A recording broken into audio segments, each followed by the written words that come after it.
Hey everybody, and welcome to the from the warmer weather that's now hit New England. Hope everybody's getting excited to get out there and get photographs this year. I want everybody to think about expanding not only what they do, but expand where you put it. Make sure that you put it out on all social medias just so people can see your work. And doing that also make sure that you get it done, that you've gone out and taken pictures, right? So the other thing is if you're posting to social media and you're doing it weekly, you've gone out at least once a week. Might give you enough to post for a week every day, but you've gone out to go take some pictures. If you're going daily and you want to put something new up every single day, that drives you even more, right? That you've got to go out there and do something new every single day. You could post the same thing across all your social media, right? So you take a picture of a horse in a field, which is going to happen here soon. Reason I don't do those in the winter, even though the horses are out, is I like having the green grass, having some leaves in the trees when pictures are taken. Make it look more spring and summer-like. So I'll hold off on those a little bit, but you're going to take a picture of a horse. So you're putting a horse up on one. Maybe you've got a farm near you, so you're putting some cows over on that. You're doing some other things. So you're mixing up what you're doing. Just get out and get some pictures. And like I said, help the social media and your schedule that you set up for the social media help drive you a little bit, especially on days where you really don't feel like getting outside and doing anything. This will give you an impetus to go out and say, well, I need a picture. So I got to take a picture of something. I'm going to go take a picture of something. For me, I've got enough nature around the house that it works out. I've got my bear and my raccoons and my skunks and the deer. And right down the road from me is a horse farm, more or less. Guy's got a couple of horses, so I call it a horse farm. He doesn't have any cows. That's all he's got is a couple of horses out in the field. It's a horse farm. So they're there. Down the road in another direction, they have cows, and they have also a larger field. So they'll be planting crops like corn, and they'll have usually rent out one of the fields to somebody else who's got horses, and the horses will wander around in there as well. So for me, I've got a lot of nature around me that I can take photographs of. And of course, I've got hundreds of birds. But not everybody does. So I understand that it can be difficult to get out there and get certain pictures taken, depending on what's going on. But now you got nice weather, right? And if you don't have anything near you that you can take pictures of, walk, get some exercise.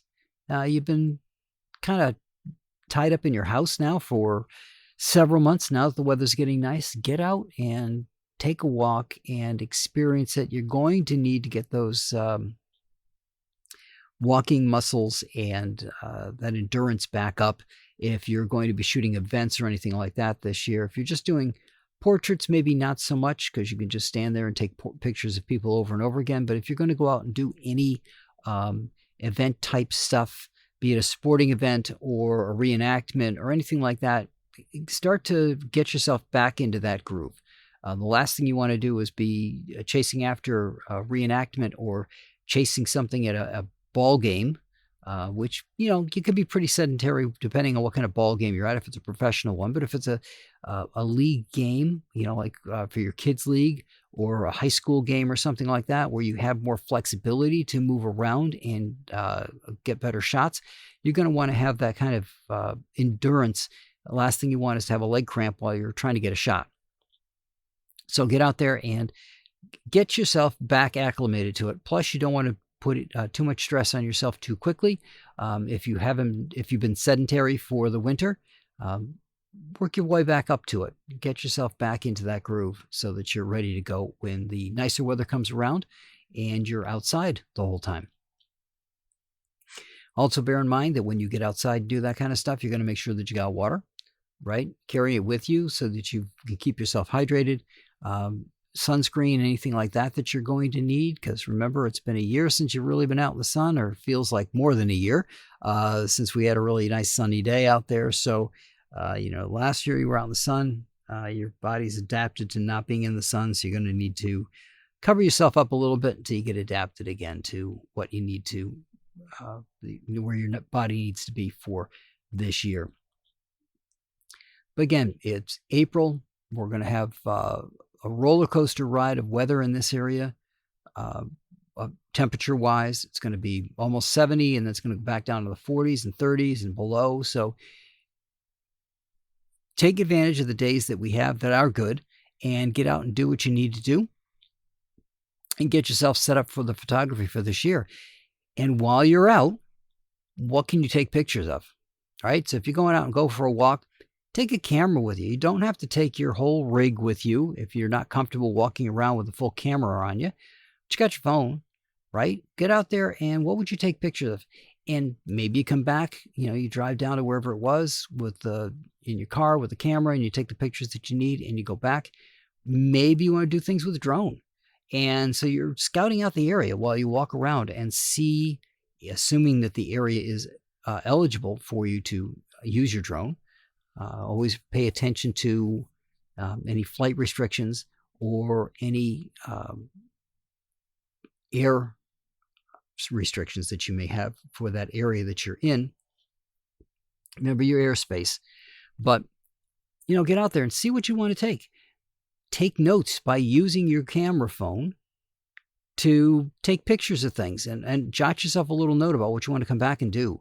So you're not just walking and increasing your endurance, but you're also getting out there and getting ideas for what you want to do. I like to do architecture sometimes. I go through phases of a whole bunch of things, and I love some really old style buildings. I just love to see those buildings, and I take photographs of them. There was a series of municipal buildings in Albany, New York, and it's the capital of New York. I wanted to take pictures, and it was shortly after some terrorist events, shall we say, or terrorist threats. And so when I went there, I made sure that the mayor of Albany knew I was coming, that it was okay for me to do that I was going to be walking around with a camera, taking pictures of buildings in Albany. And some of those buildings were going to be municipal buildings. One of them was a federal building. And I just wanted to let them know that I was going to be there, that I was going to be taking pictures. Some of the pictures are going to be inside the buildings. And I didn't want anybody to freak out, wondering why somebody was going around with a camera taking pictures of buildings. So I let them know in advance. Probably wouldn't do it this time, except for inside, if I was going to shoot inside a building. I was going to shoot inside the building that housed the mayor. I wanted to make sure that the mayor knew I was going to be there. So when you're doing things like that, make your plans now. What is it you want to do? What do you want to take pictures of? I love waterfalls. I love, like I said, structures, gardens. When I was down in Salem, one of my favorite places to go if I visited Salem is they have a large outdoor garden that's well tended. And, obviously you can walk in and walk around it, and I would go down there and take pictures of it. I just love that garden. It was a beautiful oasis of nature in the middle of a very compact little town. If you've ever been to Salem, there's not a lot of open space. Everything seems to be one on top of the other, kind of you would expect from a regular city. And you go from an area with these brick buildings that are just kind of stacked, or a row of this building that has multiple tenancies in it. And suddenly you end up with a house with a fence around it. And shortly after that is an open fenced area, and you can go in, and there's this beautiful garden in the back. It's a little on the outskirts of the town, but it's lovely to see that oasis within walking distance of the town. Of course, in Salem, it's not that big, so most of everything's in walking distance, but it's still nice to see. If you go to Hawthorne Manor down there, the old collection of houses that Hawthorne had, that's a little bit more in the open area than the rest. While there are multiple houses in that little area, there's more of a gap between the houses than you get in Center Salem, for example. But again, get out there, walk around a little bit. Where do you want to go? And do you want to travel this year? Bear in mind that if you're going to travel, it's going to be expensive. Gasoline prices are not going to come down anytime soon, regardless of what anybody says. So make your plans now as to what you want to do and figure out what it's going to cost. And then add another 10%, 10 to 15%, just in case, to cover any expenses that might go up because of it. Like if you're going to go someplace and have food, well, the food prices are going to go up because the food gets there by transport. Transport needs gas or oil or diesel, and that is going to raise the prices. So keep that in mind from any place you want to go and any place you want to stay. Things are going to be more expensive this year. That shouldn't stop you, if you can afford it, to go out and take shots of new places. But, bear that in mind. If you can afford it, then get out there and take shots of new places. Find new places to go look and take pictures. I know some people do street photography where they literally walk up to people on the street and take their picture. Again, if you're going to do something like that and you're going to use that in your social media or make that your thing, make sure that you have a clipboard with you filled with releases and have them sign that release right then and there. One of those nice clipboards with a built-in storage are great. You can just pop it open, take the sheet out, put it on the top, clip it in place. Those usually have a pen holder down the bottom, a closable pen holder, so you don't have to worry about anything getting lost. Give them a pen, have them sign it, pop it back in there. They're not signing it on your back. They're signing it on the clipboard, right? And you put it in there. You look more professional. You've got the material that you need for that right then and there. Make sure you take a snapshot or something with your camera phone as well, just so you can go in real quick and make a note of what the person's name was so that you can tie that person back to the release that you've got. So if there's any questions later on, you'll know exactly which release it is. And if you have the capability, take those images that you've got there and print those out as well and associate those images with the, clip it to that release so that you always have a reminder of what that person looked like. So if there's ever a question about, did you have the permission to use this person's image in whatever you did? Yes, I have a release. Here's the release. You can see this person's face is associated with the release and everything's good. If you have a tablet, or phone's a little difficult because it's so small, but if you have a tablet, there's an Easy Release Pro that would allow you to just put it on there.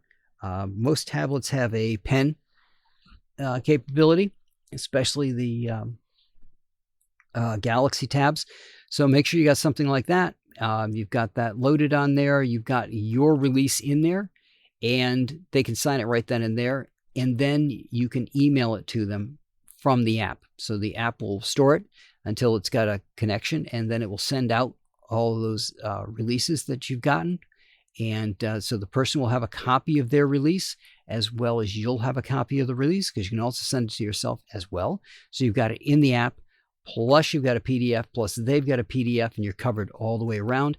But that also allows you to take a picture of them, and the picture becomes part of that release, which is why I recommend something more along those lines, because then you don't have to worry about, oh, well, I took a picture of this person. Is this the right person? Is that the right person? I forgot to rename it. Whatever it is that you might actually have to do as an extra step.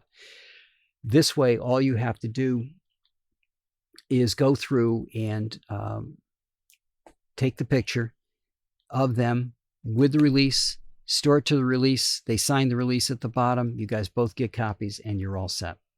So that's what I got for you guys this week. I will talk to you all next week.